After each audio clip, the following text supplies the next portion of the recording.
Have you ever wondered why anger shows up even when you least want it? You try to stay calm, you tell yourself you won't explode this time, and yet there it is. That sudden fire inside your chest, the clenched jaw, the words that come out before you can stop them. And afterwards, what's left? Guilt, shame, the sinking thought that you're broken somehow. But what if I told you that your anger isn't your enemy? What if the very thing you've spent years trying to suppress is not a flaw, but a shield?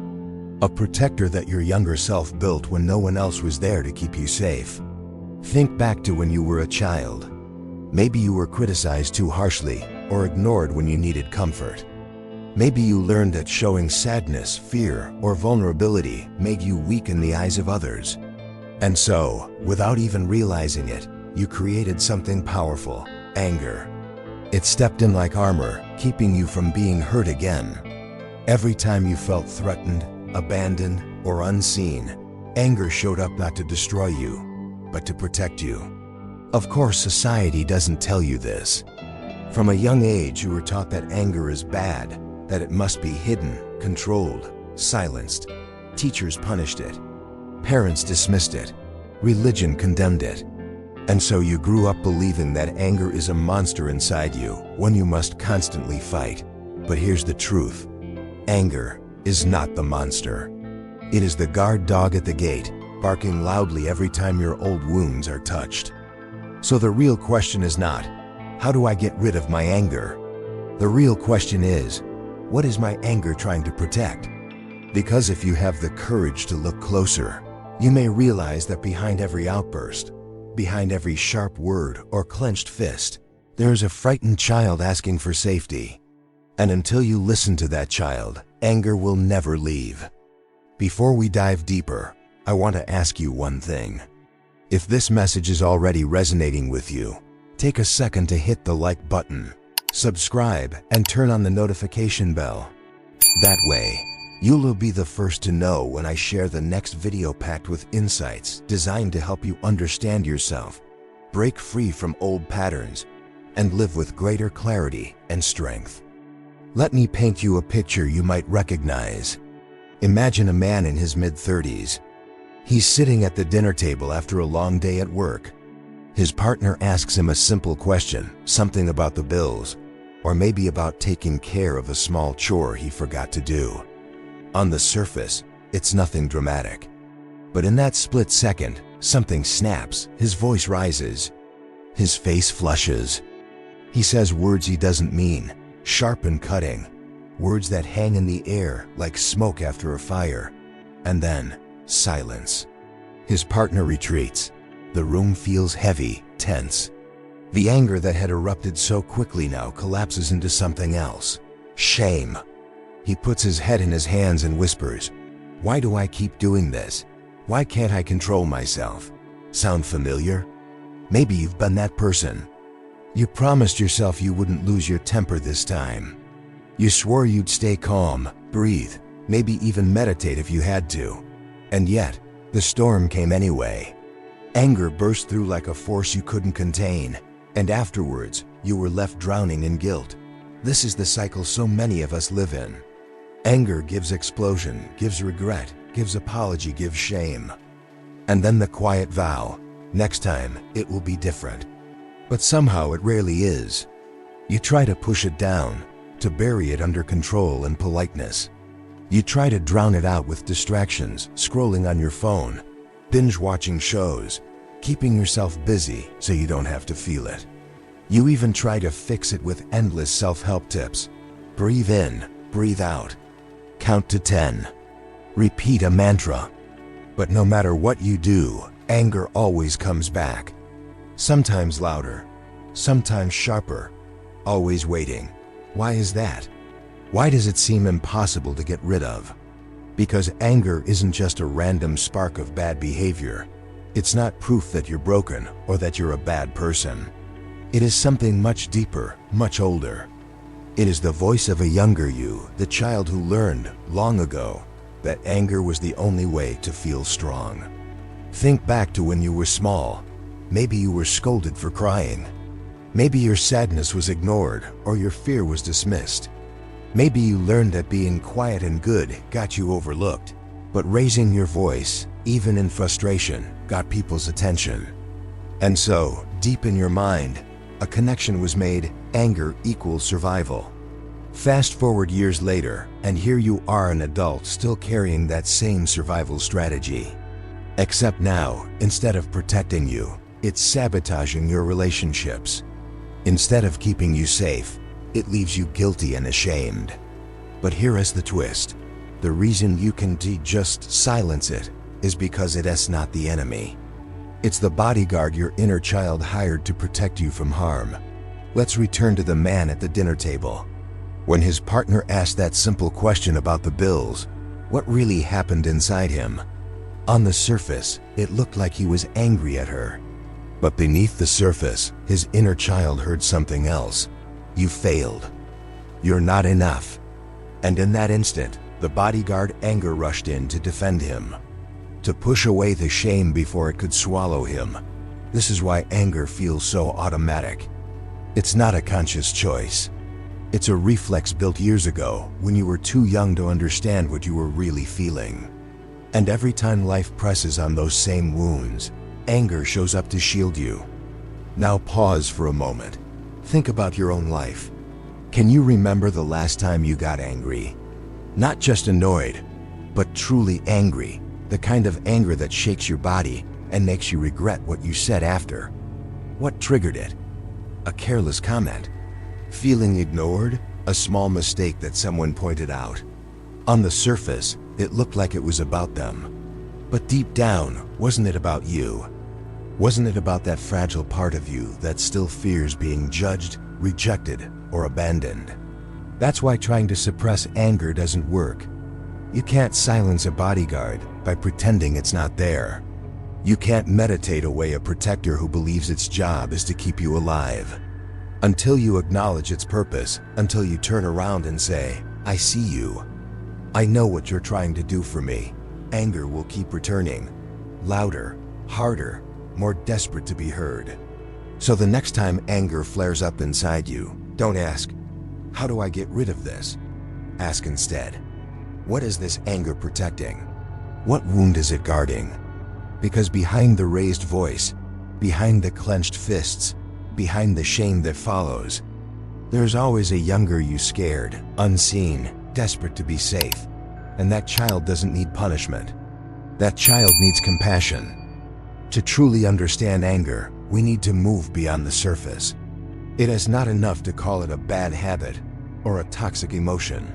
Psychology shows us that anger is far more complex and far more revealing than most people realize.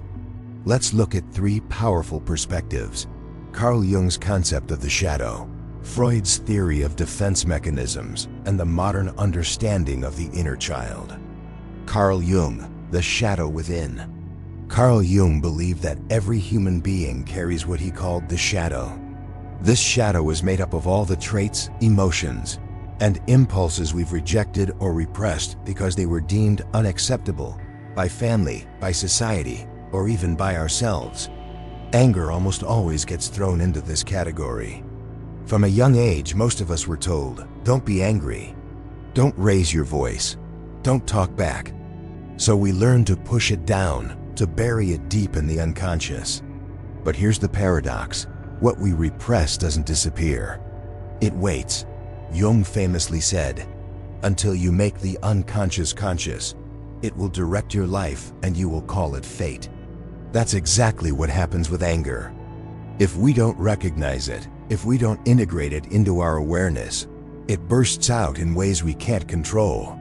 Road rage, explosive arguments, passive-aggressive comments, these are all the shadow demanding to be seen. Anger in the shadow is dangerous not because it exists, but because it remains hidden. When you deny it, you give it the power to control you from the dark. But when you face it, when you say, yes, this anger belongs to me, you take the first step toward integration. You stop being its hostage and begin to use its energy consciously. Sigmund Freud, defense mechanisms. Now let's look at Freud. While Jung explored the symbolic and archetypal, Freud studied the defenses of the ego. He believed that many of our emotional reactions are defense mechanisms, automatic ways the psyche protects itself from pain or anxiety. Anger, in this sense, often works as a shield. Imagine a child who feels powerless or scared. Maybe they're criticized or humiliated. That pain is too overwhelming to process, so instead of staying in fear or sadness, the child flips the emotion. Fear becomes rage. Vulnerability becomes aggression.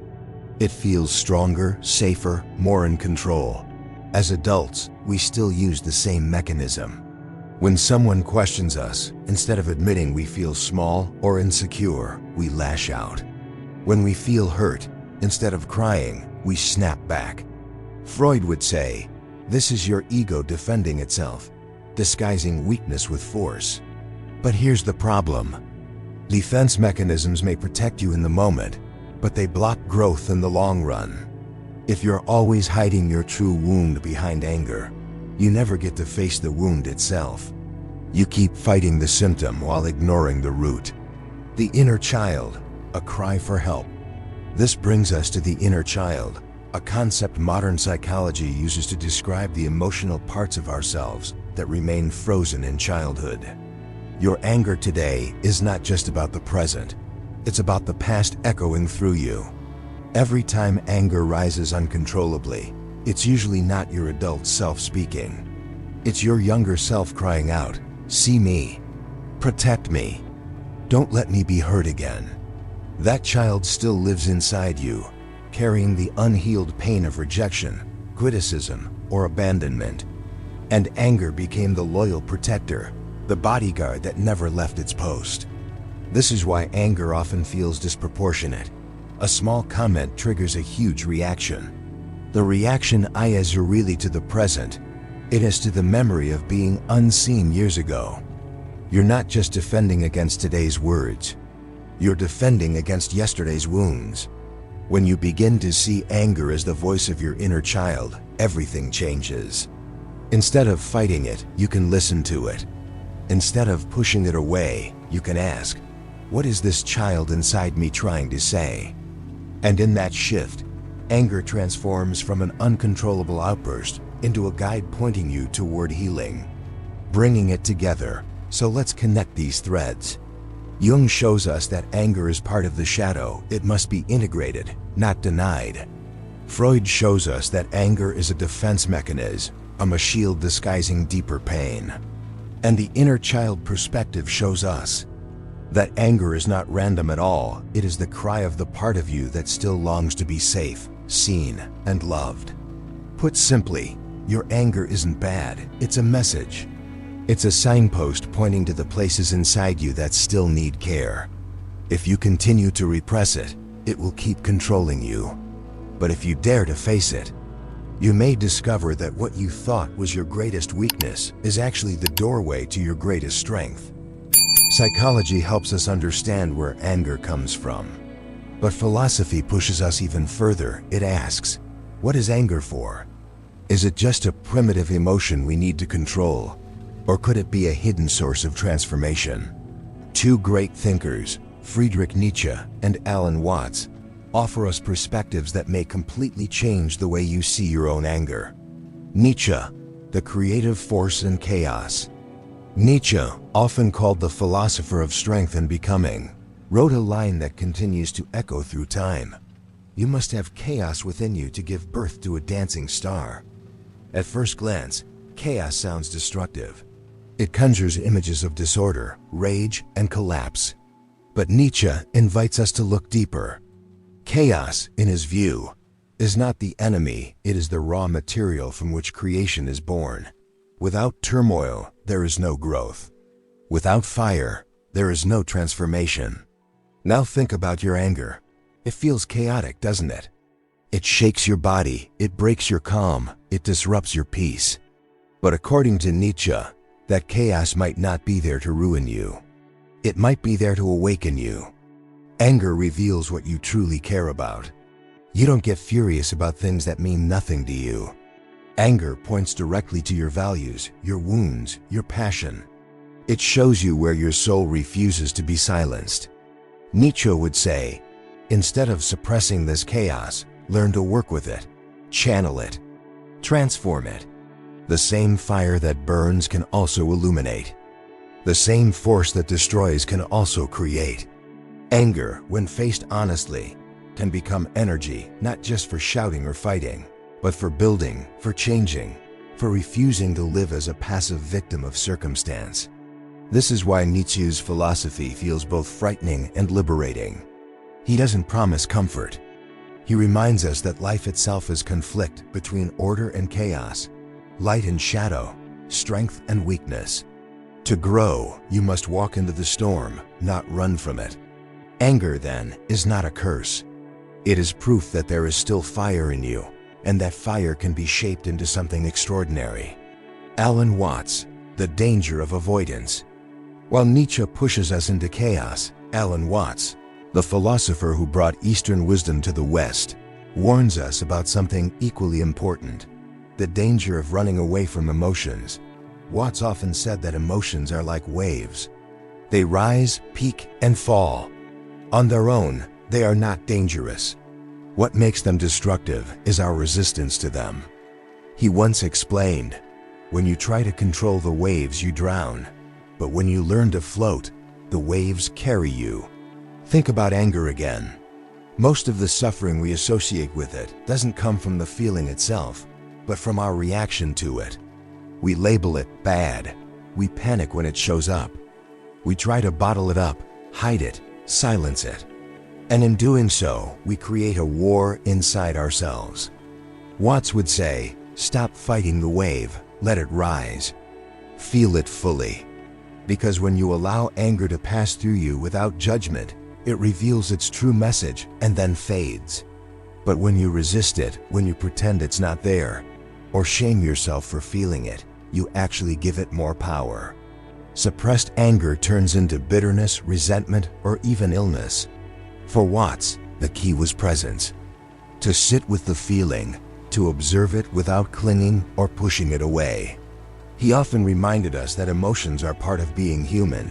They are not mistakes, they are signals. The danger is not in feeling too much, it is in refusing to feel at all. Bringing the two together. Now let's weave these two philosophies together. Nietzsche teaches us that anger, as chaos, holds creative potential. Watts reminds us that anger only becomes destructive when we avoid or suppress it. Together, they reveal a powerful truth. Anger is neither a curse nor a crime. It is energy. And what you do with that energy determines whether it poisons you or frees you. When you suppress it, you become its prisoner. When you unleash it blindly, you become its victim. But when you face it consciously, when you allow it to flow, listen to what it's telling you, and channel it, you turn anger into power. Not power over others, but power over yourself. The kind of strength that terrifies mediocrity and awakens authenticity. So the next time you feel anger rise, remember Nietzsche's star and Watts's wave. In that fire is your creativity. In that wave is your freedom. Don't fear it. Don't flee it. Learn to dance with it. Because hidden inside your anger is not just pain. It's the possibility of becoming more fully, fearlessly alive. Let's make this real. Imagine someone you know, or maybe even yourself. Every relationship they enter seems to follow the same painful pattern. At first, things are great. There's laughter, connection, intimacy.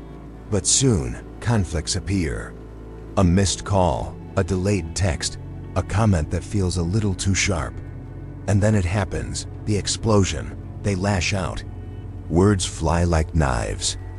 Their partner stands there, stunned, wondering, where did all of this come from? The angry one storms off, slamming doors, maybe even cutting off communication for days. Later, regret sets in.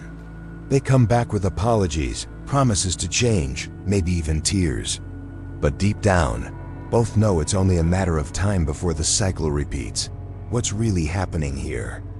On the surface, it looks like an uncontrollable temper. But beneath the surface, it's something far more tender and far more painful. That explosive anger is not just about the missed call or the careless comment. It is about an old wound being touched, a wound that whispers, "I am not safe. I am about to be abandoned again." This is what psychologists call a trauma response, and it usually shows up in one of four ways: fight, flight, freeze, or fawn. Fight. This is the most obvious. Anger becomes the weapon. When the inner child feels threatened, the adult lashes out, trying to regain control by overpowering the other person. Flight. Instead of yelling, some people run. They leave, cut off communication, or bury themselves in work or distractions. It's the same fear, but expressed as escape. Freeze. Others shut down. They go silent in conflict, paralyzed by fear of making things worse. The anger is there, but it's frozen beneath numbness. Fawn. And then there are those who overplease.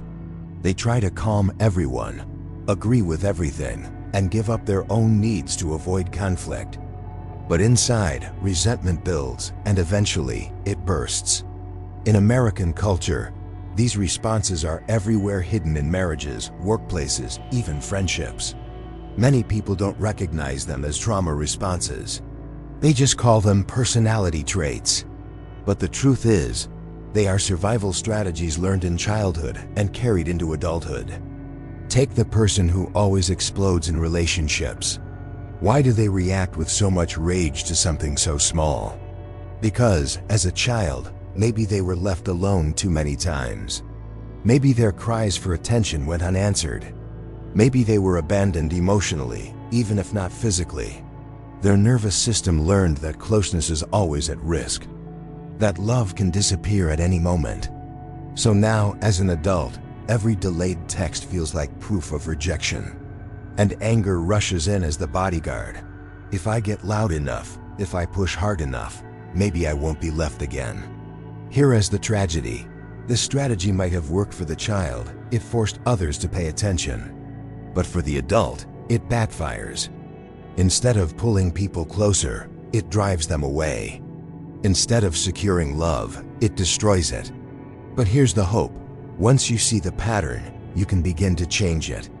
The moment you realize, this anger is not about my partner, it's about my fear of being abandoned, everything shifts. You stop fighting the wrong battle. You stop punishing the present for the crimes of the past. And this is not just about romantic relationships. Think of the boss who screams at employees, the parent who snaps at their kids, the friend who gets offended over the smallest slight.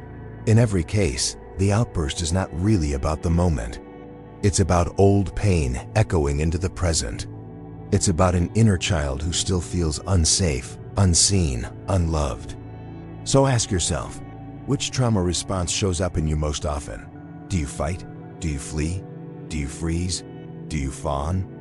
And when you see anger rising, can you pause long enough to ask, what am I really afraid of losing right now? Because once you start asking that question, anger stops being just an uncontrollable fire. It becomes a signal, a mirror, a chance to finally meet the child inside you who has been asking for your attention all along. So now we return to the question that started it all. Is your anger really your enemy? Or is it something else entirely, something that has been standing by your side since you were a child, doing its best to protect you when no one else could? What we've uncovered together is this. Anger is not the villain of your story, it is the bodyguard of your inner child. Every time it shows up, every time it explodes inside you, it is not just random fire. It is a signal, a warning, a cry for safety. Think of it this way. When anger rises, it is your inner child saying, I'm scared, I'm hurt. Please don't let me be abandoned again. That's not weakness, it's honesty. It's your soul refusing to stay silent about the places where you still carry pain. The tragedy is that most of us spend our lives misinterpreting this bodyguard. We see anger and think, I must fight it. I must kill it. I must get rid of it. And so we repress, we silence, we punish ourselves for feeling. But repression doesn't heal. It only buries the wound deeper, where it festers in the dark. Carl Jung warned us about this. What we refuse to bring into consciousness controls us from the shadows. And anger is a perfect example. If you treat it as the enemy, it will ambush you in ways you can't predict, ruining relationships, damaging trust, eating away at your peace of mind. But if you face it, if you ask what it's protecting, you step onto the path of integration. So here's the challenge I want to leave with you. The next time anger shows up, whether in a heated argument, behind the wheel in traffic, or in the quiet frustration you feel toward yourself, don't run from it. Don't shame yourself for it. Don't bury it under fake smiles or forced calm. Instead, pause, take a breath, and ask the question that changes everything. What is this anger protecting in me? Maybe it's protecting the child who felt unseen at home. Maybe it's shielding the teenager who was laughed at, criticized, or abandoned. Maybe it's guarding the adult who still carries silent fears of not being enough. Whatever the answer, the moment you ask, you shift from suppression to understanding. And understanding is where healing begins. This doesn't mean you give anger free rein to control your actions. Awareness is not the same as indulgence. What it means is that you stop fighting yourself. You stop treating anger like a poisonous enemy and start seeing it as a wounded ally. One that, with compassion and attention, can finally lay down its weapon. Imagine how different your life could feel if instead of exploding or repressing, you learned to listen.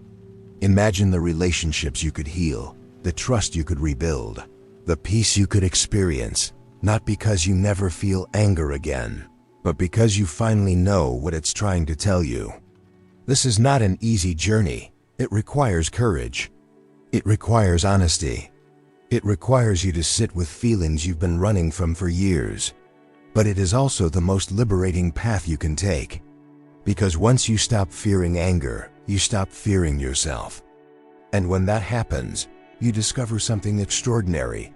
Beneath the fire of anger lies not destruction, but strength. Not chaos, but clarity. Not weakness, but the unshakable truth that you have always been carrying the power to heal yourself. So here is my invitation to you. Don't see anger as a curse anymore. See it as a guide. Let it show you where you are still hurting. Let it reveal the places that long for compassion. And then give that compassion to yourself, because no one else can do it for you. If this message resonated with you, don't keep it to yourself. Like this video, subscribe, and turn on the notification bell. Not because I want numbers, but because each time we meet here, I want to give you tools to understand yourself more deeply, to break free from the patterns that hold you back, and to step into a life of authenticity and strength. And remember this final thought: anger is not your enemy. Suppression is. Healing doesn't come from silence. It comes from understanding. And the moment you dare to ask, what is my anger protecting? You begin the most important journey of all, the journey back to yourself.